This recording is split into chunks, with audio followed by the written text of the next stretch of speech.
माँ। अरे क्या माँ माँ कर रहा है, बकरी का बच्चा है क्या? अरे माँ मजाक छोड़ो, मुझे फाइनली वो मेन चौराहे वाली दुकान मिल गई है। अब देखना, आपका बेटा दुगनी स्पीड से पैसा कमाएगा।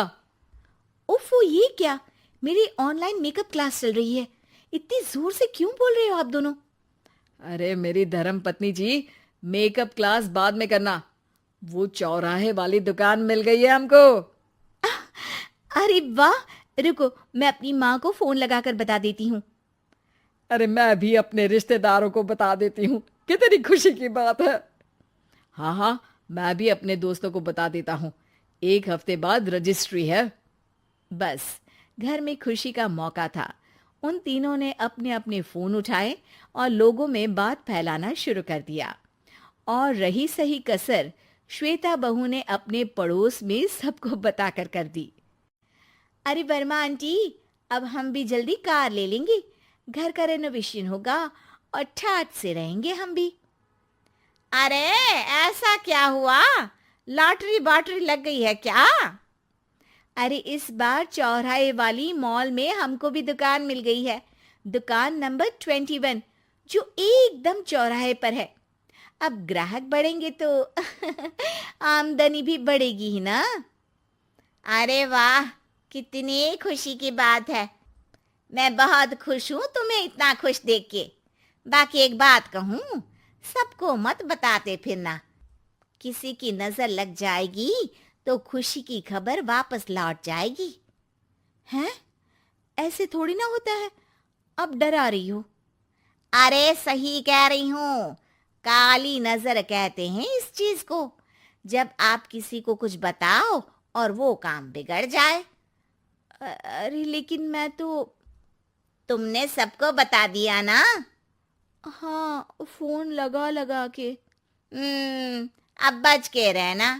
काली नजर बड़ी खतरनाक होती है।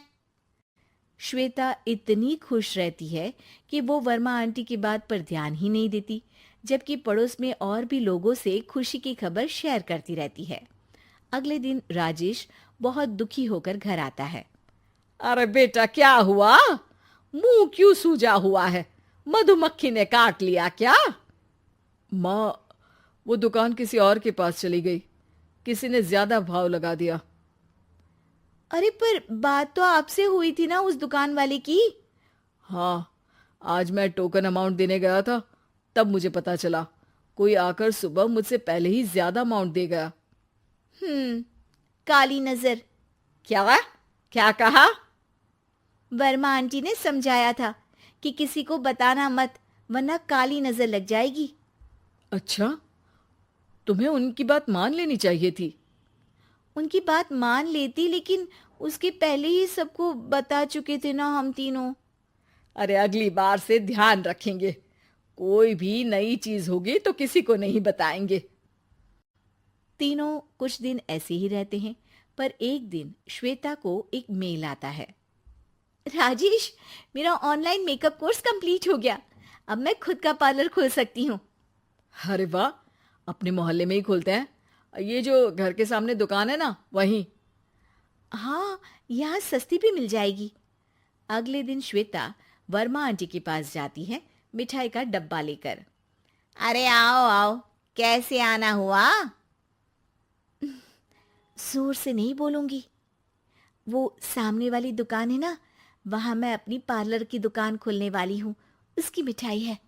अरे वाह, बहुत बधाई हो तुमको। हाँ, मैं कमाने लगूंगी तो राजेश पर पूरे घर का बोझ नहीं रहेगा ना आंटी जी। ये तो है। पर ये बता कि तूने ये बात किसी और को तो नहीं बताई ना? अरे नहीं नहीं, पिछली बार गलती कर दी थी।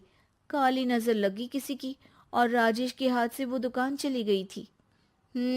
सबको मत बताना। चलो मैं चलती हूँ, कल दुकान की बात करने भी तो जाना है। अगले दिन श्वेता दुकान के लिए मालिक से बात करने जाती है। अरे लेकिन दुकान तो हम कल रात को ही किसी को दे चुके हैं। कल ही? हाँ, कल ही। 2 दिन बाद कोई यहाँ पार्लर भी खोल लेगा। अब कहीं और दुकान देख लीजिए। अरे पर हमको भी तो पार्लर ही खोलना था। हाँ भाई, एक ही दुकान है, आधी आधी तो नहीं दे सकता ना मैं। राजेश और श्वेता घर पर हताश होकर आ जाते हैं। इस बार तो किसी को बताया भी नहीं था, अब किसकी काली नजर लग सकती है। सुनो, तुमने माँ को बताया था क्या? अरे कैसी बात कर रही हो, माँ की नजर थोड़ी ना लगेगी। पक्का तुमने किसी को नहीं बताया था ना? सिर्फ वर्मा आंटी को बताया था, उन्होंने ही मुझे किसी को नहीं बताने को कहा। अरे यार, तुम भी सही हो, मेरी माँ को नहीं बताने को कह रही हो, पर वर्मा आंटी को बताना तुम्हें जरूरी लगा। अरे वर्मा आंटी ने ही तो काली नजर के बारे में बताया था ना, वो हमेशा हमारा भला ही तो चाहती हैं। मेरी माँ भी हमारा भला ही चाहती है। अरे पर चिल्ला क्यों रहे हो? बात नहीं कर सकते क्या आराम से? नहीं आता वो आराम से बात करना, और करना भी नहीं चाहता हूं मैं। दुकान जाने का दुख गुस्से में बदल गया था और राजेश और श्वेता में बात बंद हो गई थी। 2 दिन बाद मोहल्ले में पार्लर का इनॉग्रेशन हुआ, जिसमें मोहल्ले के सभी लोगों को बुलाया गया, पर श्वेता, राजेश और माँ नहीं जाते। माँ, अंदर आ जाओ, क्या देख रही हो? अरे नया पार्लर देख रही हूं अपने आंगन से। देखो, माँ को दूसरे का सुख देखने में कितना मजा आ रहा है, मेरा दुख नहीं दिख रहा इन्हें। यहाँ मेरा पार्लर भी तो हो सकता था। अरे चुप रहो यार, हर बात में लड़ाई क्यों ढूंढ रही हो? राजेश और श्वेता फिर बहस करने लगते थे। तभी माँ ने दोनों को बाहर बुलाया। अरे जरा देखो तो, दुकान चलाने वाले का बोर्ड पर नाम क्या लिखा है? श्रुति वर्मा। गाड़ी निकाले बेटा, हमें कहीं जाना है। काली नजर का इलाज कराने? राजेश अपनी बाइक निकालता है। तीनों ट्रिपलिंग कर रहे हैं। माँ राजेश को उस मॉल वाली दुकान पर लेकर जाती है जहां राजेश अपनी दुकान खोलने वाला था। यही दुकान लेना चाहता था ना तू? हाँ, पर इनको भी दुखी करने लेकर आई हो क्या यहाँ पर दुकान दिखाकर?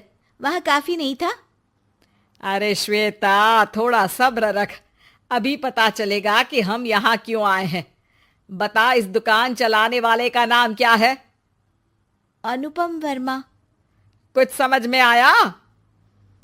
वो दुकान वाली श्रुति वर्मा, ये दुकान वाला अनुपम वर्मा, और हमारे पड़ोस में हमने उस दुकानों के बारे में बताया किसको था? अब वर्मा आंटी को। मतलब वर्मा आंटी ही हमारा काम बिगाड़ रही है? नहीं नहीं, ऐसा नहीं हो सकता, ये बस इत्तेफाक है। राजेश अपना फोन निकालता है और श्रुति वर्मा और अनुपम वर्मा के नाम फेसबुक पर सर्च करता है, जहां ये दोनों ही वर्मा आंटी के रिश्तेदार होते हैं। श्वेता को समझ में आ जाता है कि वर्मा आंटी की ही नजर खाली नजर है। अब क्या करना है?